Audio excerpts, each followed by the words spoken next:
to write a book. That's what Andrew Castro did to help people battle anxiety, and he joins us now with more. So this is really based on your experiences, right? You were in the music industry, you're touring around, and you started getting a little bit of anxiety, and this is how you coped. Yeah, I mean, it was longer than that. I had anxiety for a long time, and then, yeah, I just kind of took a break. But the music industry can definitely be an instigator for that, for sure. So, yeah, I just took a break, sat down, and wrote this little book. It's only like 100 pages, but it's, yeah, what I did to overcome my anxiety. Yeah, and you're already very high up on the charts for short self-help books, which Right. a lot of people want it quick and easy. They don't have a lot of time to invest in something like that. Yeah, well, this day and age, I mean, everybody's on the move constantly, so that's why the title is Overcoming Your Anxiety for People on the Go. Okay. Because that's just the world we live in, and I know for me personally, when I see a 300-400 page book, I get a little like, whoa. That gives you anxiety. Yeah, so I'm like, all right, so let me keep something short they could read. People have been reading it in 1 or 2 sittings. Yeah. And then they just go back and reference it whenever they need it.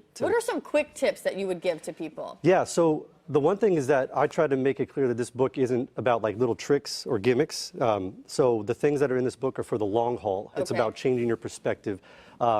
So it's about understanding your thoughts, understanding your sensations, how you can get trapped in those. And but something that's very practical to use every day is meditation.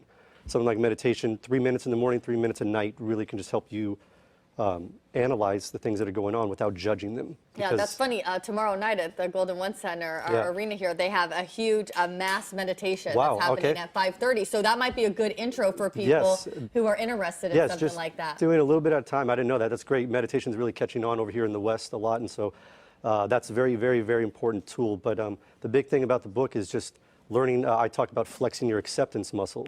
So it's not an actual muscle, but it's trained like one. The more you can learn to accept these feelings instead of fighting them, that's where the acceptance brings peace, because the things will lessen, because you won't really care that they're there as much anymore, and they will diminish. Yeah. Okay, and how has this helped you with your anxiety, these tips? Yeah, I mean, learning to accept things as they come, you know, everything passes, and so a lot of people get caught in a panic attack or generalized anxiety all day, and they think that's just it forever, but they don't recognize the moments where they do feel good.